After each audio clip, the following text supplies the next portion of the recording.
నమస్తే రచిత గారు. నమస్తే ఉష. ఇవాళటి జనరేషన్లో కూడా మనం చాలా సందర్భాల్లో చూస్తున్నాం. పేరెంట్సే ఆడపిల్లలు మగపిల్లలను వ్యత్యాసం చూపించి పెంచుతూ ఉంటారు. తెలియకుండా అమ్మాయిలకి కొంత అక్కడే యాంగ్జైటీ మొదలవుతూ ఉంటుంది. అంటే మాకు అవకాశం లేదు అండ్ ఇంకోటి ఏంటంటే ఇంట్లో అన్నలో తమ్ముళ్ళో ఉంటే వాళ్ళు కూడా చులకన చేసి మాట్లాడుతూ ఉంటుంటారు. బట్ మనం రీసెంట్గా అంబానీ వారి ఏదైతే 40 సంవత్సరాలు పూర్తి చేసుకున్న సందర్భంగా వాళ్ళు ఒక ఫంక్షన్ పెట్టి వాళ్ళ పిల్లలకి సంబంధించి వాళ్ళకంటూ సమానత్వం కల్పించిన ప్రాసెస్లో వాళ్ళ అమ్మాయి గురించి చాలా గొప్పగా మాట్లాడారు నీతూ అంబానీ గారు. దానికి సంబంధించి నాకు ఎందుకు వీడియో చేయాలి అనిపించింది. ఒకసారి మీ మాటలో పిల్లల పెంపకం పేరెంట్స్ అసలు ఏ విధంగా ఉండాలి అంటారు పిల్లల పెంపకం పట్ల? ఆర్గానిక్ పద్ధతిలో మీ చర్మాన్ని తెల్లగా మార్చుకోవాలనుకుంటున్నారా? సంప్రదించండి డాక్టర్ మాధవిని. మనం ఎలా పెంచాలని చాలా వీడియోస్ చేస్తున్నాము. బట్ ఈరోజు అంటే మనం ఏదో మాట్లాడటం అని కాకుండా ఇప్పుడు నీతా అంబానీది చూసిన తర్వాత కూడా మీకెందుకు నచ్చి ఈ టాపిక్ చేద్దామన్నారు అంటే, ఎప్పుడు మన సమాజంలో ఆడవాళ్ళు మగవాళ్ళు ఒకటే ఒకటే అని ఊరికే ఫైట్ చేసినట్టు ఫెమినిస్ట్ లాగా మాట్లాడే కంటే, తల్లిదండ్రులు అంటే ఇంట్లో నుంచే పెంచేటప్పుడు అసలు అమ్మాయి అబ్బాయి అనే వ్యత్యాసము లేకుండా పెంచడం అనేది అమ్మాయిల ఒక గ్రోత్కి యూస్ఫుల్ అవ్వటం, అబ్బాయిలకి కాంపిటేటివ్ స్పిరిట్ పెరగటం. అంటే నేను నా చెల్లి ఈక్వల్ పార్ట్నర్స్, అంటే వీ షుడ్ వర్క్ టుగెదర్ అనే సమానత్వము. ఇక్కడ ఎప్పుడైతే ఒక అమ్మాయితో సమానత్వం ఇస్తున్నారో అదే సమానత్వం రేపు పెళ్ళైన తర్వాత వైఫ్తో కూడా చూపించడం జరుగుతుంది. Exactly. So that impacts a lot. So అంటే ఇప్పుడు మనం చాలా వింటుంటాము. నేను నా సరౌండింగ్స్లో ఒక చిన్న ఇన్సిడెంట్ కూడా ఏంటంటే, ఫ్యాక్టరీ ఉంది, బాబు వెళ్ళి చూసుకుంటున్నాడు, అమ్మాయి చూసుకోదు. అమ్మాయి బాగా చదివి ఉంటుంది, ఇంట్లో ఉంటుంది, బాగా చదువుకొని ఉంటుంది. కానీ కొడుకు అనగానే చిన్న ఏజ్లో చిన్న అమ్మాయి కంటే, బట్ స్టిల్ కంపెనీ చూడ్డానికి పంపిస్తుంటారు. ఎందుకు అంటే వీడు రేపు నా ఇంటి వారసుడు.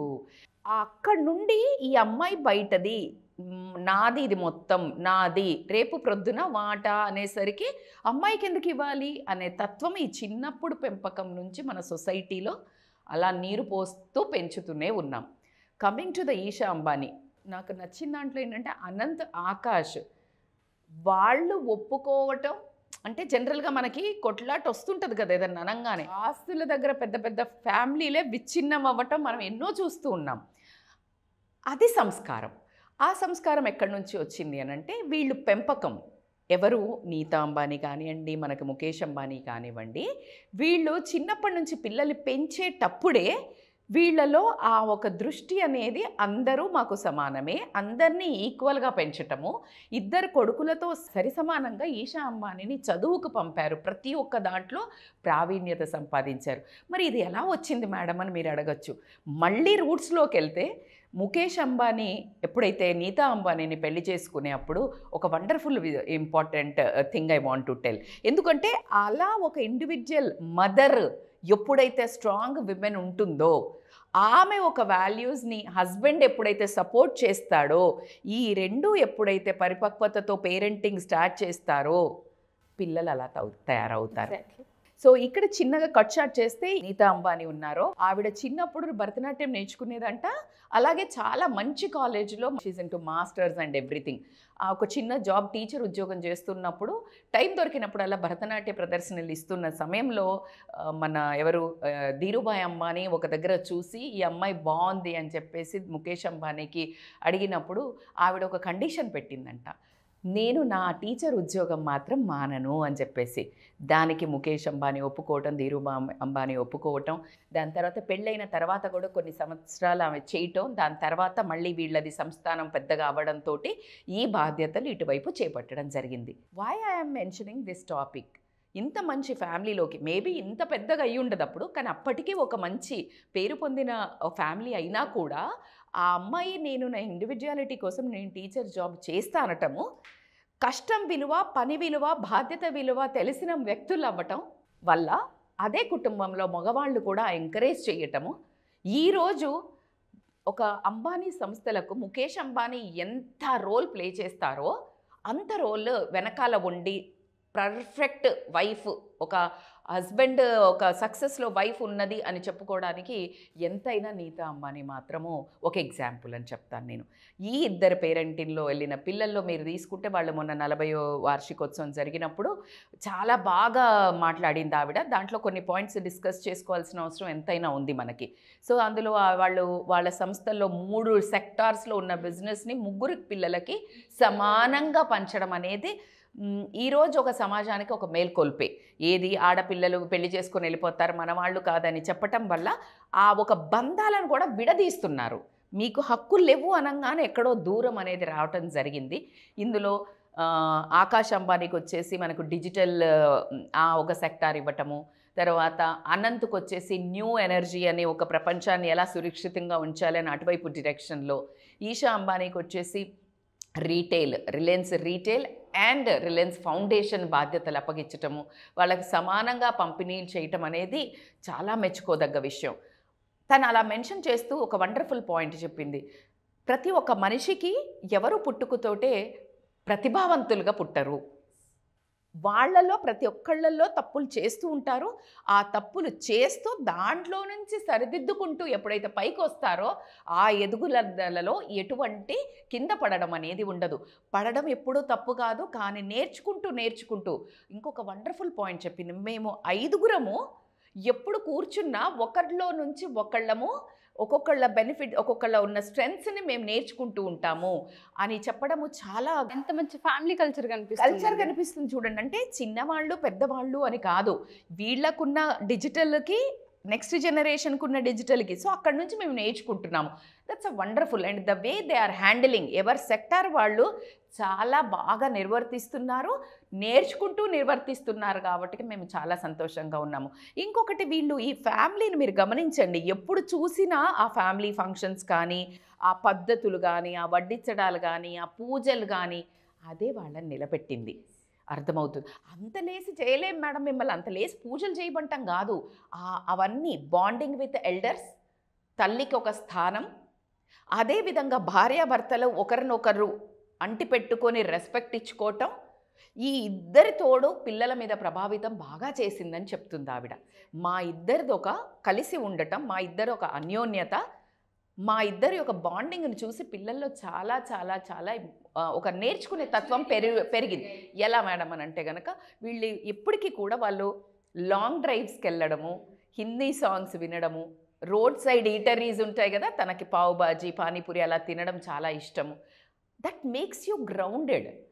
నేను అలా స్ట్రీట్ ఫుడ్ తినడం అని కాదు, అంటే మాకు ఎక్కడే ఉంది, మేమే అందులో స్టోర్ పెట్టించుకోవచ్చు కదా, అనుకోవచ్చు కదా, అంత బిల్డింగ్ ఉన్న, but still they like to go for. And పెద్దవాళ్ళని గౌరవించడము అని మెన్షన్ చేసింది. ఆ రూట్స్ ఎప్పుడైతే ఉంటాయో గట్టిగా ఇలాంటి ఎథిక్స్ మీద, వాల్యూస్ మీద, కల్చర్స్ మీద 100% సక్సెస్ అనేది ఎలా ఉంటుందో మనకి నిదర్శనమే కనిపిస్తుంది. ఈరోజు నువ్వు ఎక్కడ ఇలా గాలి పీల్చినా, లేకపోతే బయటికి వెళ్ళి నువ్వు ఏదైనా కొందామన్నా 10 కొంటే అందులో 7 6 ఖచ్చితంగా అవి రిలయన్స్వే ఉంటాయి. సో కాబట్టికి సక్సెస్ అనేది అంత ఈజీగా రాదు, 100% కింద పడ్డం మీద పడ్డం జరుగుతుంది.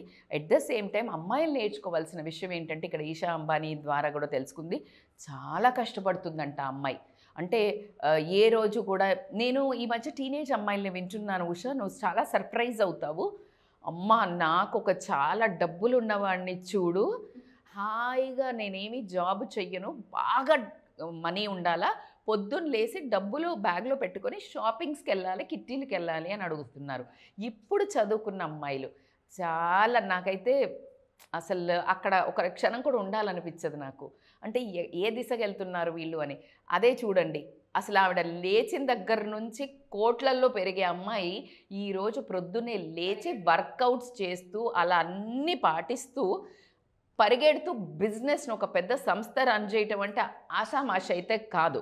సో అలా ఒక బాధ్యతలు తీసుకుంటున్నారు అంటే అదేనండి. అందుకని అమ్మాయిలు కూడా ఖచ్చితంగా ఫ్యామిలీ బాధ్యతలను తీసుకుంటూ, కొడుకొక్కడే ఇంటిని పోషించాలి అని అనుకోకుండా, కూతుర్లు ఉన్న వాళ్ళు కూడా అదే బాధ్యతని తీసుకొని మేము కూడా సంపాదించి నా కుటుంబాన్ని పోషించాలి, లేకపోతే రేపు నా కట్టుకునే వాళ్ళ బాధ్యతను పోషించాలి, వాళ్ళ అమ్మా నాన్నను పోషించాలని ఎప్పుడైతే నువ్వు బాధ్యతను ఎప్పుడైతే పెంచుకోవడం స్టార్ట్ చేస్తావో నీ ఎదుగుదల responsibility is the key for your growth. So that's how వాళ్ళు ఎక్సెల్ అవుతున్నారు. దీంట్లో అంత సక్సెస్ఫుల్ అయిన ఫార్ములా మనకు ఎదురుగా ఉంది కాబట్టి పేరెంట్స్, ఇటు అమ్మాయిలు ఇటు అబ్బాయిలు ఎవరైతే అన్న తమ్ములు భార్యలు భర్తలు ఉంటారో భార్యలకి, ఇటు సిస్టర్స్కి ఇటు కూతుర్లకి ఇలాంటి ఎంకరేజ్మెంట్ ఇస్తూ సమాన వాటా డబ్బులో కాదు నేను అనేది, బాధ్యతలలో, రెస్పాన్సిబిలిటీలో, గ్రోత్లో కూడా వాళ్ళకి కల్పిస్తారని కోరుకుందాం. Thank you so much Rachitha గారు. మీరు అన్నట్టుగానే నీతూ అంబానీ గారు తన కూతురి పెంపకం విషయంలో చాలా నేర్పించారనే చెప్పుకోవచ్చు. చాలామంది పేరెంట్స్కి, పేరెంటింగ్ ఎవరైతే చేస్తుంటారో వాళ్ళందరికీ ఈ వీడియో ఒక ఇన్స్పిరేషన్. అండ్ ఎస్పెషల్లీ చాలామంది పేరెంట్స్కి, మన వీడియోస్ చూసే పేరెంట్స్ ఎవరైతే ఉంటుంటారో కౌన్సిలింగ్ గురించి అడుగుతూ ఉంటుంటారు. మా పిల్లల్లో ఇవి మేము చూస్తున్నాం రెగ్యులర్గా, మేము కమ్యూనికేట్ చేయలేకపోతున్నాం, అంటే ఫ్యామిలీ ఇష్యూస్ కొన్ని ఉన్నాయి, వాటి గురించి మేము డిస్కస్ చేయలేకపోతున్నాం అని అడుగుతుంటారు. వాళ్ళకి సంబంధించి మనం కౌన్సిలింగ్ తీసుకునే అవకాశం ఉంటుంది. అఫ్కోర్స్ మనకి మీరు చూస్తూనే ఉన్నారు, కౌన్సిలింగ్లకి పిల్లల విషయంలో చాలా వస్తున్నాయి. బ్యాడ్ లక్ మంచిదని నేను చెప్పను, కానీ పేరెంట్స్ చెప్తే వినట్లేదు పిల్లలు. నిజంగానే వాళ్ళ రియాక్షన్స్ ఎప్పుడు నో చెప్తారు అనే ఒక కోపము పెంచుకోవడం జరుగుతుంది. కాబట్టి ఈ టైంలో మనము ఒకప్పుడు కుటుంబాలు కలిసి ఉండటం వల్ల ఆ పక్క వాళ్ళు చెప్పేవాళ్ళు, పెద్దనాన్నో పెద్దమ్మో నానమ్మో అమ్మమ్మో తాతయ్యో వాళ్ళు సంజాయించేవాళ్ళు. ఇప్పుడు మనకు అలాంటి ఫ్యామిలీస్ లేకపోవడం వల్ల ఒక దూరం ఎడబాటు అనేది రావడం జరుగుతుంది. దానివల్ల కోపం పెరగడం జరుగుతుంది, తల్లిదండ్రుల మీద రెబెల్ అవుతున్నారు. అందుకని చెప్పేసి వేరే వాళ్ళకి చెప్పుకునే ఆస్కారం లేదు ఇవాళ రేపు. కాబట్టి they can take a help of counsellors అని నేను ఎప్పుడు మెన్షన్ చేస్తాను. అండ్ ఫ్రమ్ మై సైడ్ మీకు తెలుసు, వి ఓన్ పీపుల్, అంటే వి ఓన్ దట్ సమస్యను చేసుకొని చెప్తుంటాం. కాబట్టి ఖచ్చితంగా they can contact and the scrolling number for online or offline appointments. Family relations కానివ్వండి, లేకపోతే పిల్లల విషయంలో కానివ్వండి, మా అమ్మాయిలు లవ్ మ్యారేజెస్ అంటున్నారని కాదు, డివోర్స్ తీసుకుందాం అనుకుంటున్నారు, అది కరెక్ట్ నిర్ణయమా లేదా, ఇలాంటి సమస్యలతో మనకి చాలామంది వస్తున్నారు. సో దే కెన్ కాంటాక్ట్ అండి. Sure ma'am. Thank you ma'am. Thank you so much. Thank you so much. So ఇప్పుడు రచిత గారు చెప్పినట్టుగానే చాలామంది కామెంట్స్ రూపంలో అయి ఉండొచ్చు, లేదా పర్సనల్ మెసేజెస్ రూపంలో అయి ఉండొచ్చు. కౌన్సిలింగ్ గురించి అడిగే వాళ్ళందరికీ మీరు కనుక కింద స్క్రోల్ అవుతున్న కాంటాక్ట్ నెంబర్ని కాంటాక్ట్ చేస్తే ఖచ్చితంగా రచిత గారి టీం రెస్పాండ్ అవుతూ ఉంటారు. మీ సమస్యకి పరిష్కారం దొరికే అవకాశం ఖచ్చితంగా ఉంటుంది. ఎవరైనా కాంటాక్ట్ చేయాలనుకున్నా, కౌన్సిలింగ్ తీసుకోవాలి అనుకున్నా కింద స్క్రోల్ అవుతున్న కాంటాక్ట్ నెంబర్ని కాంటాక్ట్ చేస్తే మీకు పూర్తి వివరాలు అందిస్తారు. Thank you.